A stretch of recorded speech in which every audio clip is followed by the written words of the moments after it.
April 13, 2024, Israel and its allies achieve one of the most successful defensive battles in modern history. 99% interception rate against 300-plus Iranian missiles and drones, a near-perfect victory. Celebrations in Tel Aviv. Congratulations from Washington, mission accomplished. But in the halls of the Pentagon, there are no celebrations, just cold, hard math. Because Iran spent approximately $100 million on that attack.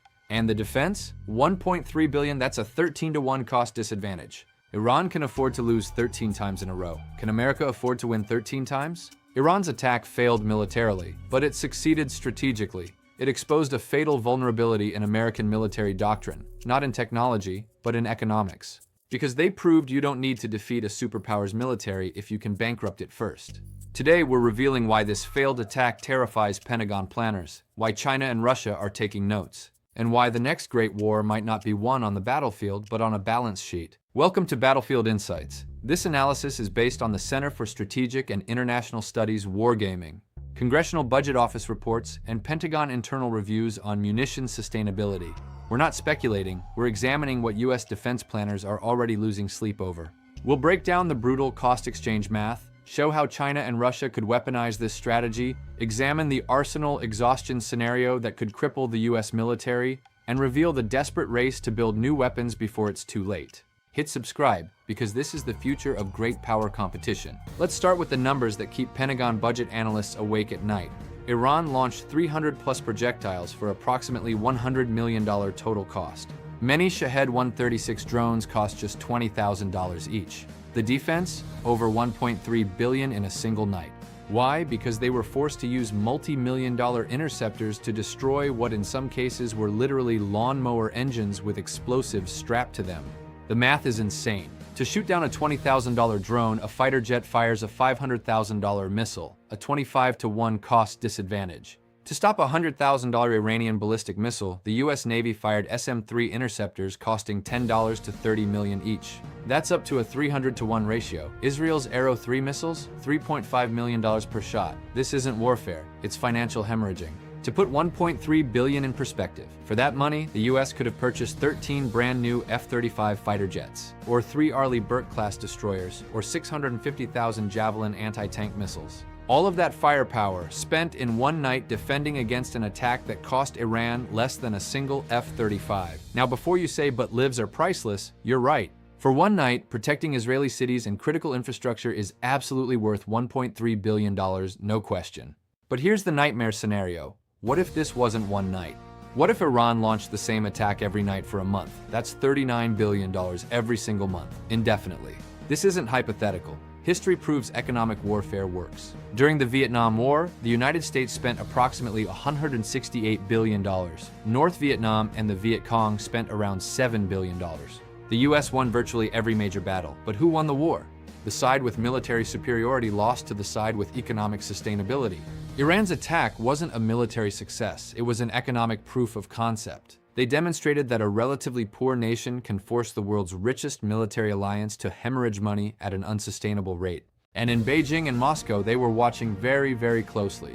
Now let's talk about what the Pentagon calls arsenal exhaustion, the scenario that actually keeps them awake at night. The United States military is built on technologically superior but expensive and limited weapons. You look at our stockpiles and they seem impressive. Around 2,500 Patriot interceptors, 600 SM-3s, 800 THAAD missiles. But compare that to potential adversaries. China has an estimated 3,000-plus ballistic and cruise missiles, and that's just what we know about. Now here's the critical number. A 2023 CSIS Wargame simulating a conflict over Taiwan concluded that the United States would run out of long-range precision munitions in less than 1 week of sustained combat. Iran's attack exposed that this vulnerability is even worse for defensive missiles. Because here's the production problem. It takes 18 to 24 months to build a single SM-3 interceptor. Meanwhile, China or Iran can mass-produce basic drones in 1 to 3 days. It's a production race we can't win. This creates what the Pentagon officially calls arsenal exhaustion. An adversary doesn't need to destroy our carriers or sink our ships. They just need to force us to empty our magazines. By launching relentless waves of cheap, expendable threats, drones, older missiles, decoys, they can systematically drain our multi-billion-dollar stockpile of interceptors. Here's how the trap works. First wave of cheap drones attacks. We defend successfully, but burn through interceptors. Second wave, defend again, fewer interceptors left. Third wave, some get through, but we're running low. Fourth wave, we're out. Then the real attack begins, the advanced anti-ship missiles, the hypersonics, the weapons we actually need to worry about. But we've got nothing left to stop them. You don't need to sink an American aircraft carrier if you can turn it into a defenseless floating target. And this vulnerability isn't limited to one scenario. It applies to Taiwan, to Ukraine, to the Middle East, to anywhere the US tries to project power. Iran just showed the world the blueprint. And America's peer adversaries, China and Russia, were watching and learning.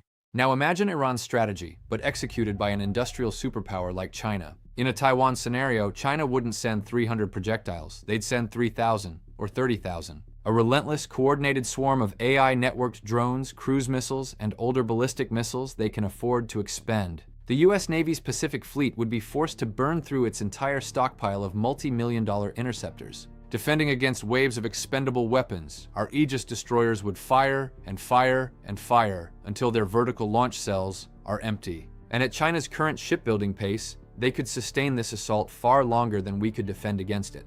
Here's the terrifying statistic. China's shipbuilding capacity is 230 times larger than America's. They build more naval tonnage in 1 year than the US builds in a decade. They can overwhelm us with sheer industrial output. Once our magazines are dry, their real weapons arrive. The DF-21 carrier killers, the hypersonic DF-17s, and we'd have nothing left to stop them. This strategy turns America's greatest strength into an economic vulnerability.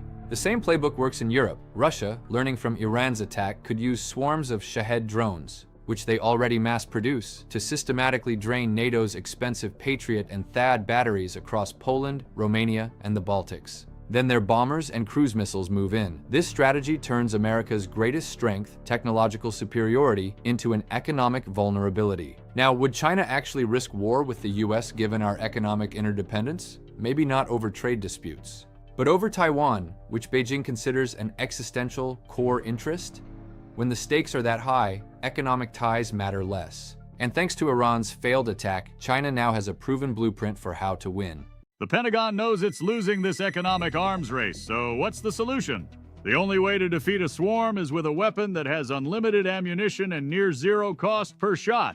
Enter directed energy, high-energy lasers, and high-power microwave weapons. These systems don't fire missiles. They fire concentrated beams of light or energy. A system like the US Navy's Helios laser costs millions to build, but its cost per shot is less than $1. Literally just the electricity it takes to fire. It can engage hundreds of targets, one after another, without reloading. This is how you defeat the cost-exchange ratio. And this isn't science fiction. The US Navy's Helios laser is operational right now on the USS Preble. It successfully shot down drones in testing. High-power microwave weapons can disable an entire swarm's electronics with a single pulse. The technology works, but here's the problem. Current directed energy weapons have serious limitations. Range is only 10 to 20 miles, far shorter than missiles. They're vulnerable to weather. Clouds, fog, rain all degrade effectiveness. And they require massive electrical power, more than most current ships can generate. These aren't insurmountable problems, but they're not solved yet either. So we're in a race. Can the United States develop, produce, and deploy these game-changing weapons before adversaries like China decide to exploit the vulnerability Iran just exposed? Because right now, China is mass-producing drones by the thousands, and we're still testing prototypes in labs. The clock is ticking.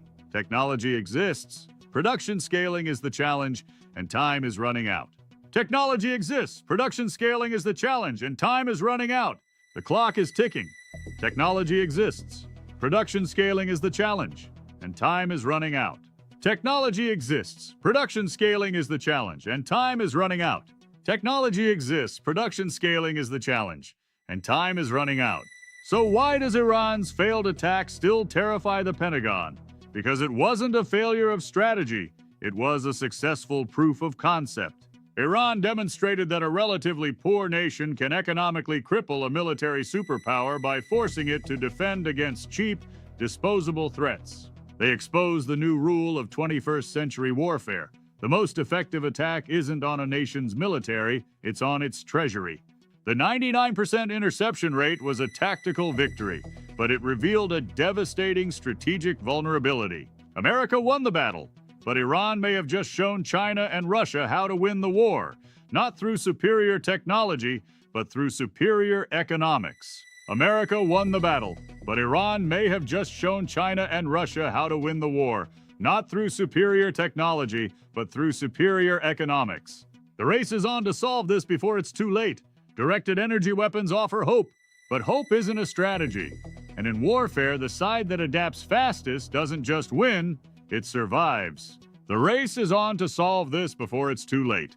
Directed energy weapons offer hope, but hope isn't a strategy. The battlefield is changing faster than most people realize. To understand the real forces shaping the future of warfare, subscribe to Battlefield Insights. Next, China's plan to shoot down U.S. satellites and why it might work. Next, China's plan to shoot down U.S. satellites and why it might work. See you then.